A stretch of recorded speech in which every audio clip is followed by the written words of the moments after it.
Hi guys and welcome, my name is Jude and today I am here to do a review of Ugly Love by Colleen Hoover. Now, I have thoughts, people. I have so many thoughts on this book. I'm gonna start by saying that I gave this book 4 out of 5 stars on Goodreads, but in my mind it's more of a 3.5. And the reason for that is that I am not completely sold on the story itself, but I read this in 3 days. Which might not seem like a lot, but to me it was like with work and with school and everything going on, I've been reading books like once a month, and that's like, I'm like, yes! So to me, to make time for a book in such a way where I barely slept during those 3 days in order to read this book, it's huge. I mean, I need to give it some credit. Ugly Love is a type of story that you read and then you keep thinking about it constantly when you're not reading it. I would be at school, I would be at work, and I would be wondering about the story and just waiting for the moment where I could get back to it. So as I said, it was addicting and I gotta give it credit for that. It did that thing where you're just like, whoa. So because of that, I leaned towards 4 stars instead of 3 because, I mean, it deserves a higher rating on the spectrum because of that factor. Now, I am beginning to discover that me and Colleen Hoover, well, not me and her, but like me with her, I seem to have a love-hate relationship with her. In my mind, Colleen Hoover could do no wrong, and she couldn't write a book that I wouldn't love because I absolutely adored Slammed, Point of Retreat, and Hopeless, all books by her, all 5 stars. 5-star books for me, all favorites of mine. So I was like, oh my god, I will love her forever and she's my all-time favorite author. But then I stumbled upon Maybe Someday and November 9 and I was like, okay, oh no. And so I kind of came to the realization that Colleen Hoover turned out to be a hit or miss author for me personally, which is a bit sad, to be honest. So with 3 hits and 2 misses, I didn't know what to expect of Ugly Love when I picked it up. I thought it was gonna be a huge miss, and it wasn't, but it also wasn't a hit, which is why it's so important to me to be right here telling you my thoughts. Here I go. So Ugly Love is the story of Tate Collins, a 23-year-old girl that just moved to San Francisco to like get her career and her life going, and she's currently living with her brother who is a pilot, and you know, she's just starting life. But her brother has this mysterious neighbor called Miles Miles something, and he's also a pilot. He's friends with her brother, but he's like so closed off and broody and like so handsome and so dark and has a tortured past, obviously. And they both click, and as it says in the back of this book, he isn't looking for love and she doesn't have time for it, so that leaves just the sex. So they get into like a sex relationship, only exclusively sex, yeah. And then of course feelings get involved and dark pasts brought out to daylight, and we have a story. It's nothing you haven't heard before. That's the thing I have with this book. I knew absolutely everything that was going to happen, and you will too. It's not rocket science. You know that Miles has a dark, terrible past, and you guess what it is. The cool thing about it, as I said, is that it doesn't matter so much what's going to happen, but how Colleen Hoover is telling it, which is why it's so addicting. I wasn't reading just to see what was going to happen. I wasn't dying to find out what was going to go on next because I knew. I was dying to read it. I wanted to see it happen. So that's a really big plus on this book. I mean, it's a fairly predictable story, nothing you haven't heard before, but the way that it is told, it's very good. Addicting.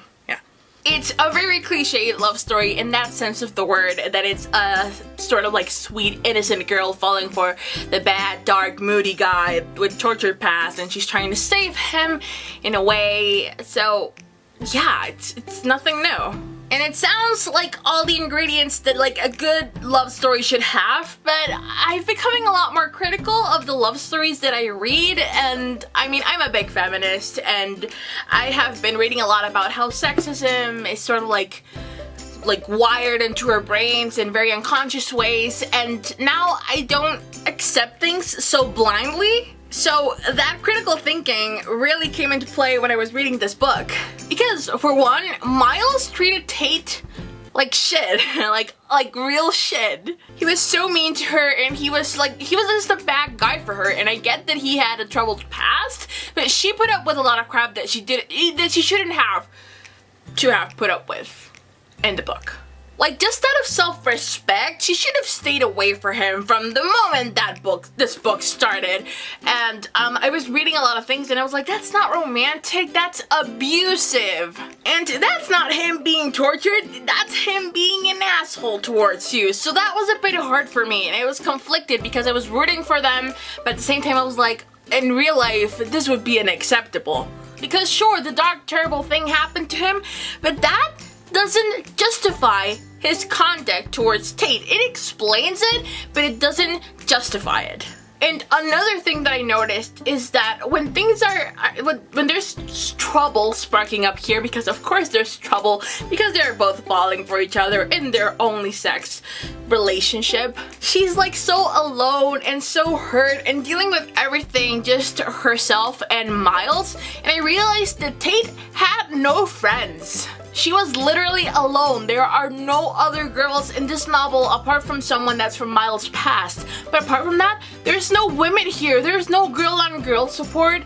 She doesn't have, exactly, she doesn't have a support system around her to help her see what Miles is doing to her. She has no friends at all.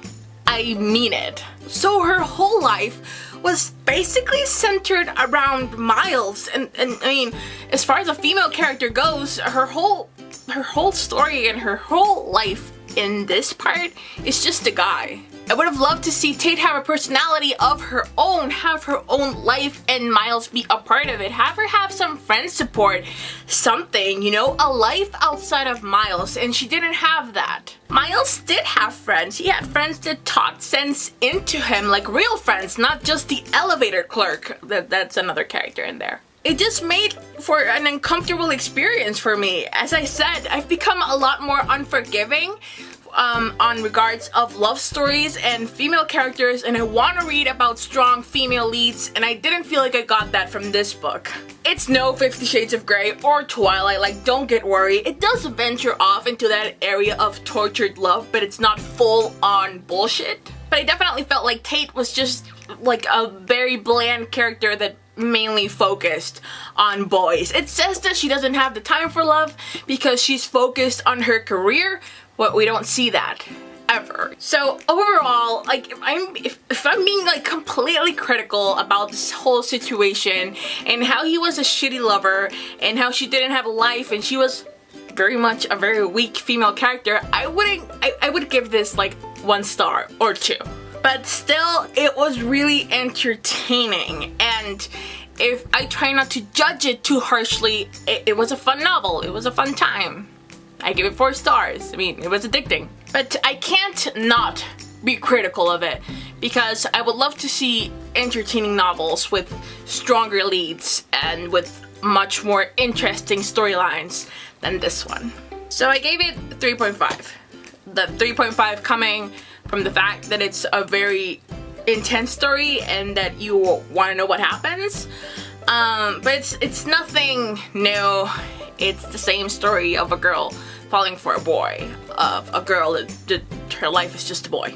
So, would I recommend it? I don't know. I mean, if you're in the mood for the romancy thing that you know that your values kind of go against, but you still want a good time and you're like divided, you should read it. That's how I felt through this, like just so conflicted. I wouldn't read it again, but I also don't regret it, or I'm not gonna throw it away or anything. I mean, it wasn't bad, but it also wasn't good. Colleen Hoover is a hit or miss for me, apparently. I still love her very much. Her storytelling ability is pretty cool when it's not overly cheesy, which is something I go into in my reviews for November 9th and maybe someday, which should be up soonish if they are not already up. And, well, yeah, these are my thoughts. So let me know if you've already read this book. I would love to know your thoughts. If you read it, just let me know your thoughts. I want to know if you felt what I felt, if you just enjoyed it for like mindless entertainment or whatever. Let me know. And also tell me if you've read more Colleen Hoover stuff and if you think she's a hit or miss like I've recently been discovering. And, well, yeah, those were my thoughts on this book. Thank you so much for watching, and I will see you guys in the next video. Bye!